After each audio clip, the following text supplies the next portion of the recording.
साथियों नमस्कार। साथियों मैं विवेक शर्मा गुरुदेव ऑर्गेनिक में आपका हार्दिक स्वागत करता हूं एवं परमपिता परमेश्वर से कामना करता हूं कि आप सभी लोग अच्छे होंगे, प्रसन्न होंगे एवं स्वस्थ होंगे।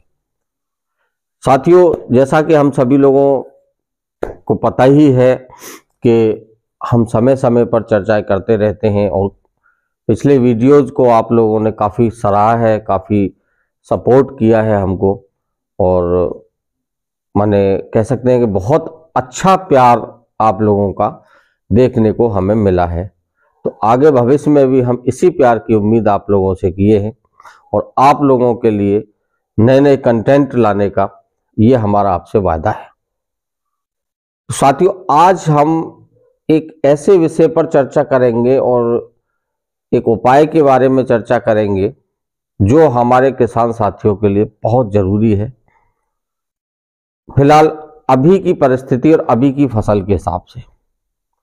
अभी गेहूं की फसल सभी जगह पर है, कहीं थोड़ा आगे है कहीं पीछे है, ये क्रम तो चलता ही रहता है और मौसम भी समय समय पर करवट ले रहा है।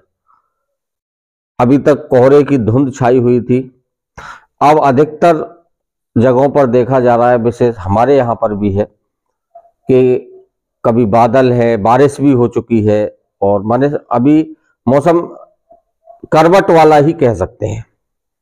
और इस कारण से गेहूं की फसल के अंदर एक चीज देखने में आ रही है कि गेहूं की फसल चाहे वो कमजोर स्थिति में है या बढ़िया स्थिति में है, कुछ पीलापन गेहूं की फसल के ऊपर दिखाई दे रहा है।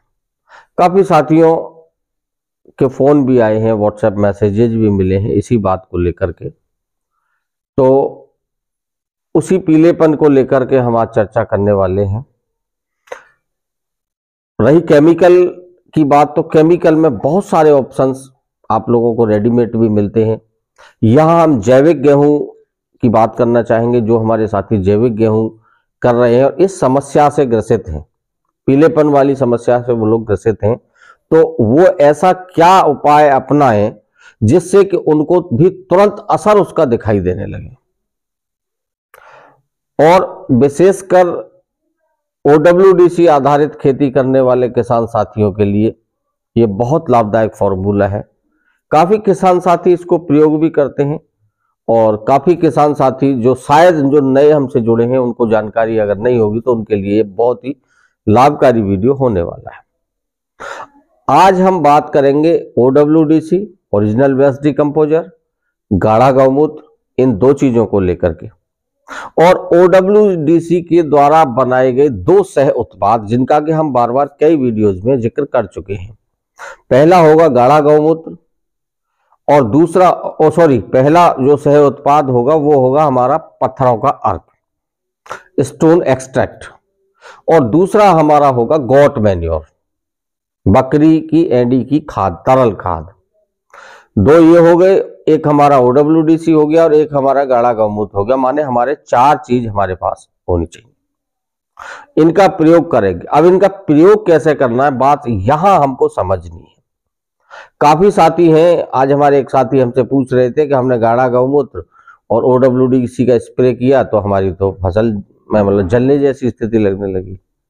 तो एक बात फिर मैं क्लियर कर देना चाहता हूं, अधिकतर मोस्टली वीडियोज में मैं क्लियर करके चलता हूं कि जो गाढ़ा गौमूत्र हमको लेना है वो 24 घंटे पानी में डालना है, उसके बाद प्रयोग करना है। और जो OWDC हमको स्प्रे के लिए लेना है उसमें विशेष आप ध्यान रखें स्प्रे के लिए कि 10-12 दिन से ज्यादा पुराना ना हो, माने ताजा होना चाहिए और पूरी मात्रा इस्तेमाल ना करके उसमें पानी भी आपको मिलाना है। लगभग आप 50-50% का ले सकते हैं। 50% OWDC, 10-12 दिन पुराना और 50% उसमें पानी मिला करके आप स्प्रे कर सकते हैं। तो अब आज वाला जो फॉर्मूला है इसको हम किस प्रकार प्रयोग करें, इसका सीधा तरीका है कि 10 से 12 दिन पुराना हमारा OWDC, गाढ़ा गौमूत्र, पत्थरों का अर्क, स्टोन एक्सट्रैक्ट और गट मैन्योर, चार चीजें हमें लेनी है। अब हम उदाहरण के तौर पर समझते हैं कि हमें 1 एकड़ जमीन में उसको स्प्रे करना है और उसके लिए हमें 100 लीटर पानी की आवश्यकता है।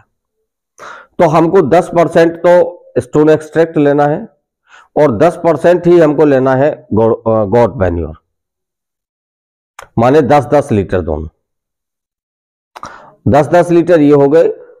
40 लीटर हमको लेना है ताजा वेस्ट डिकम्पोजर, ताजा OWDC, और 40 लीटर हमको लेना है गाढ़ा गौमूत्र, जो 100 लीटर पानी के अंदर हमने 24 घंटे पहले डाल के रखा हुआ था, उसमें से हमें 40 लीटर लेना है। तो 40, 40, 80 और 20, 100 लीटर हमारा पूरा पानी हो जाता है। अब हम इसको सीधा पंप में भरेंगे। अब उसके बाद हमें पानी नहीं मिलाना है और 1 एकड़ फसल पे 100 लीटर पानी का स्प्रे करेंगे। स्प्रे करने के बाद ही आप 4 से 5 दिन के बाद में देख पाएंगे कि आपकी फसल के अंदर बदलाव आना शुरू होने लगा है। फिर 8 से 10 दिन के बाद आप उसको एक बार और रिपीट करेंगे। दूसरी बार जब आप स्प्रे करेंगे उसके बाद आप देखेंगे कि आपका जो पीलापन था वो बिल्कुल खत्म हो चुका है। विशेष आपको ये ध्यान रखना है कि जो OWDC है वो आपका 12 दिन से ज्यादा पुराना ना हो। और जिन साथियों को स्टोन एक्सट्रैक्ट और गॉट मैन्योर के बारे में पता नहीं है या उनको बनाने की जो जानकारी नहीं है, उसके लिए हमारे चैनल पे दोनों की ही वीडियो पड़ी हुई है, किस प्रकार तैयार करना है, और उनमें उन वीडियो के लिंक डिस्क्रिप्शन में डाल दूंगा, साथ ही साथ एंड स्क्रीन पे भी लगा दूंगा, तो आपको वहां पर भी वीडियो दोनों मिल जाएंगे। जिन साथियों को इसके बारे में जानकारी नहीं है वो उन वीडियोज को जाकर के जरूर आप लोग देखें। और सबसे बड़ी बात कि हमें OWDC आधारित खेती करने के लिए पहले से इन सब चीजों को तैयार करके रखना होगा। अब बात आती है कि अगर किसी साथी के पास OWDC है, गाढ़ा गौमूत्र है और गॉट मैन्योर तैयार है और स्टोन एक्सट्रैक्ट अगर नहीं है, तो वो साथी बिना स्टोन एक्सट्रैक्ट के भी सिर्फ गॉट मैन्योर का भी स्प्रे आप कर सकते हैं। उसके साथ अगर कोई और उत्सव उत्पाद है आपके पास तैयार, तो आप उसको उसमें मिक्स कर सकते हैं, रिजल्ट वहां भी मिलेगा। गॉट मैन्योर और स्टोन एक्सट्रैक्ट दोनों ही ऐसे हमारे सह उत्पाद बनकर के तैयार होते हैं OWDC की मदद से कि जिनके अंदर बहुत सारे मिनरल्स और बहुत सारी चीजें, एलिमेंट्स हमारी फसल के लिए मिल जाते हैं। क्योंकि जब हम स्टोन एक्सट्रैक्ट तैयार करते हैं तो उसमें विभिन्न प्रकार के जो पत्थर हम डालते हैं, हमें खुद नहीं पता होता है कि पत्थरों के कौन से पत्थर के अंदर क्या चीज हमको मिलेगी। किसी में हमको कैल्शियम मिलता है, किसी में हमको बोरॉन मिलता है, किसी में हमको मैग्नीशियम मिलता है, किसी में हमको मैग्नीज मिलता है, किसी पत्थर से हमको आयरन भी मिलता है, किसी पत्थर से हमको जिंक भी मिलता है। तो ये सारे एलिमेंट्स हमको एक साथ में मिल जाते हैं। और इसी प्रकार से गॉट मैन्योर के अंदर तो हमको काफी सारी चीजें मिलती है। आयरन भी मिलता है, वहां से हमको फास्फोरस भी मिलता है, हमको मैग्नीशियम भी मिलता है, मैग्नीज भी मिलता है, और भी अन्य सारे हमको तत्व वहां से प्राप्त हो जाते हैं। और इन सभी तत्वों की वजह से ही और न्यूट्रिशंस की कमी के कारण ही ये समस्या हमारी फसल के अंदर पैदा होती है। तो मैं समझता हूं कि आप लोगों को ये उपाय अच्छा लगा होगा और आप लोग जरूर इसका प्रयोग करके परिणाम आप प्राप्त करेंगे।